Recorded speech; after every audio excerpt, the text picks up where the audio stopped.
Hey guys, welcome back. Today I just wanted to do a straight up tutorial for you guys on this eye look. I did post a picture of this to my Instagram a few days ago.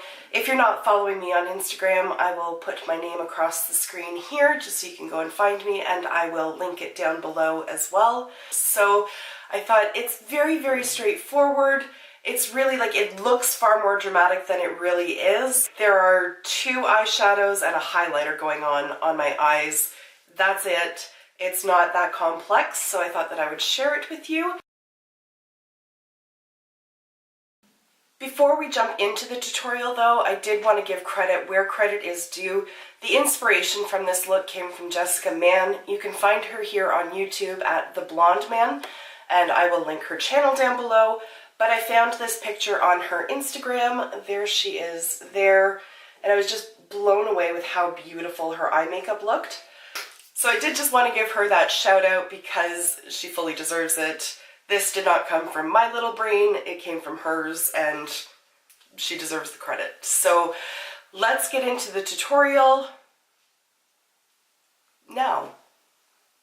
So to prep my eyes today, I have just put a bit of Shape Tape concealer on my lid and then set that with the translucent setting powder. I had worn some shadows from Juvia's Place from the festival palette earlier today, and there was a little bit of staining going on, so it was a little bit pink up here, so the concealer just helps to block that out. And I haven't gone in with the paint pot just because I wanted something very light because I'm going to prep it with something else. And then I have a very bold fashion choice here. It's just more translucent setting powder just because I'm working with a loose pigment, so there tends to be a little bit of fallout. And this way I can just sweep it away if it does land on my cheeks. So this look is actually quite simple. It's just time consuming.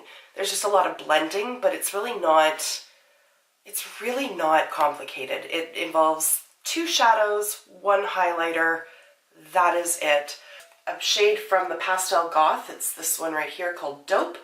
I really can't end up seeing the purple, but it just helps to blend everything out and give the blue something to fade into. So I'm just picking up that shade Dope on my Sigma E40 brush. Any fluffy blending brush would do, and then I'm just putting it into the transition area.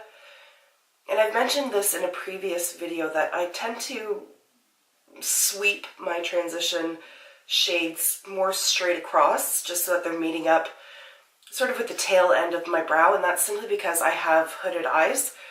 So if I just follow the natural curve of my eye, it tends to make my eyes look even more drawn down than they really are. So if you don't have hooded eyes, you don't really have to do that. You can just follow the curve of your eye. But if you do have slightly hooded eyes like I do, there's a helpful tip for you.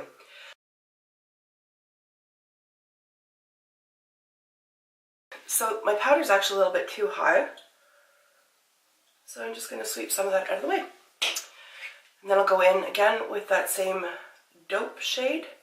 I'm not taking it right up to where the lashes are, but just sort of where that little eye baggy thing is, just sort of where the socket is. And it doesn't have to be as intense as the shade on the top, it's just giving something for the blue to blend into. And it looks a little weird to begin with, but have a little faith in the process. It all comes together. So that's basically it for the transition shade, and then we're going to go in with the blue, and that's where the fun is. So to prime everything, I'm using a blue liquid lipstick. This one is Blue Velvet from Jeffree Star. You don't have to use a blue liquid lipstick if you don't have one. Any sort of eyeshadow primer will work. I just like this because it helps to amp up the blue, obviously because it is blue. So when I'm doing this, I'm just keeping it on like the movable part of my lid, so the actual lid portion itself not going up into the crease or anything. I've wiped off the excess, and then I'm just going to dot some of it across the lid. Then I'm just taking a blending brush, looks like this. And if you get some on the crease like I did there, it's not a big deal. This does not have to be perfect, and I can just blend that away. And I'm really just trying to cover the entire lid area and then up into the crease just a little bit. And again, it does not have to be perfect, so if the edges aren't perfectly smooth or anything like that, that's totally fine. It's just giving something for the shadow to adhere to and to boost up the color of it. Then I'm going to use a really small flat shader brush. This is from Suva Beauty and it's the 350. And I'm going to pick up my loose pigment with that. So the loose pigment I'm using is Electric Blue, which is number 40 from Star Crushed Minerals. You can find them online and I'll link their website down below. So I'm just going to pick some of that up on this brush. It's a very densely packed brush. It's very stiff, which isn't great for blending, but it's really good for precise placement. And I'm just going to pat that over the lid, over top of where that lipstick is.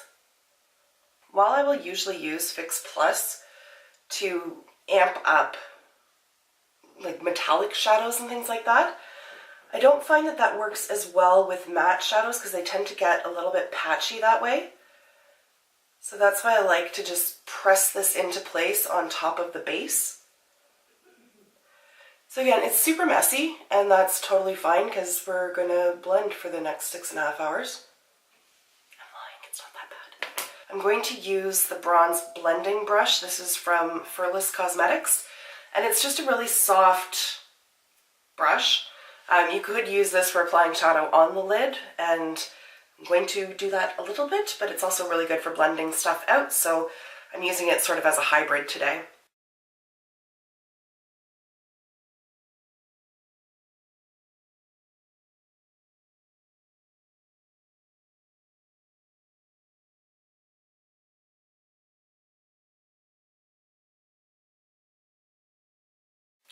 To build the intensity of the blue on my lower lash line, I'm using a flat shader brush.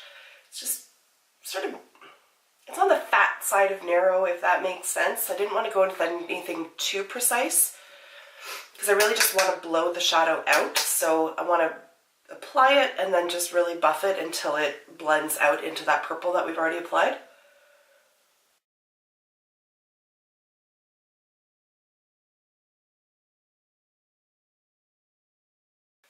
Then I'm just going to use the blending brush again to blend.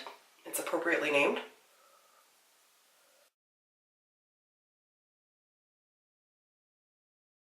And in pretty much any look where you do a ton of blending, the side effect of blending is that sometimes you blend away portions that you don't necessarily want to blend away, so then you just have to go back and build up and then blend some more.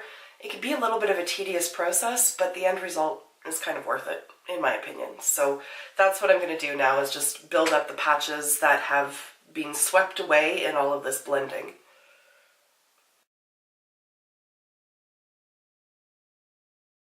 Now I'm going to hope for the best in removing the powder. I'm just going to flick it up. And then of course places where I didn't put powder, there's fallout, like here. So I just have a makeup removing wipe, and I'm just going to lightly dust that away.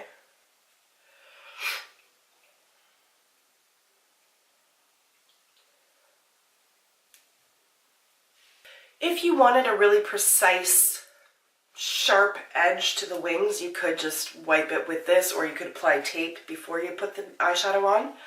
For me, I kind of like where it's a little bit messy and fuzzy. I think it just works with this sort of blown out kind of look that I'm going for, so it's personal preference. This is just the way I like it, but you could certainly make it a lot more precise if that was what you preferred. And then last for the eyeshadow, I'm going to use a highlighter, and it's one of these blue duochrome highlighters. This one is in the shade Distorted, and it's from Shop Miss A, so I think I paid $1.50 for this. It's not really a shade that I would tend to gravitate towards, but I picked it up on a whim. It was $1.50, didn't set me back much, and it actually really works with this look, so that worked out well. So I'm just picking it up on my eye crease brush from e.l.f. and I'm going to pop it into the inner corner. And then along the brow bone as well. And normally I prefer at least my brow bone to be a little bit more subtle, but look at how much blue eyeshadow is on my eye. Subtlety is long gone. So I don't mind that it's quite frosty up there. I think it just kind of looks cool, to be honest.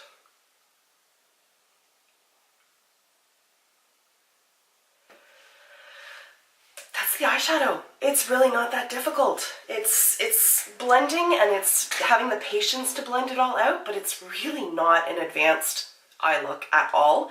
It's just really dramatic because it is so blue and so intense.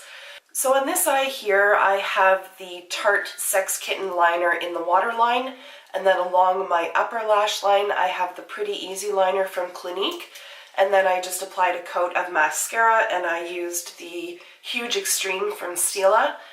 You could put lashes on with this as well, and frankly, I think this is the kind of look that lashes would go very well with, so I might actually pop a pair on just to complete everything.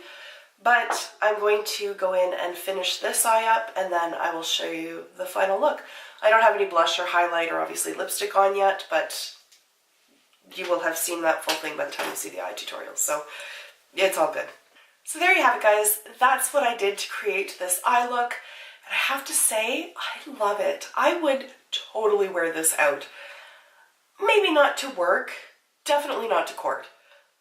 Maybe to the office. Like if it was a day where I only had like one meeting with one client that I knew really well, I might wear this, but I would totally wear it out into like the world. I would go grocery shopping like this. This would not deter me in the least. I love it.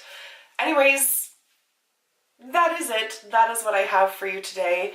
If you ever have requests on tutorials, especially if you see something on my Instagram, because what I put on Instagram isn't always what I put on YouTube, but if you ever see a look that I post on Instagram that you really want to see a tutorial on, feel free, either leave a comment on the picture or let me know in the comments of my videos.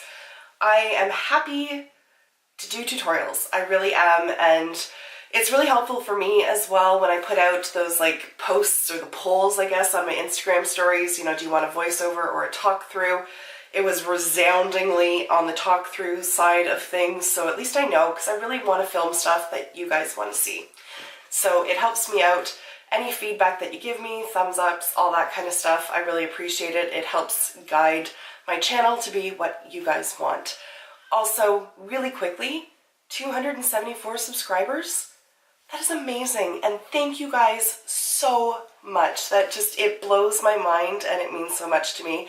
I know in the grander scheme of beauty gurus and whatnot, I do not consider myself to be a beauty guru by any means. 274 is like a baby channel. Like, I get that, but it means the world to me. And I have so much fun doing this. So thank you. Just wanted to say that. And thank you for taking the time to watch as well. And I will see you in my next video. Until then, just be a decent human being. Bye for now.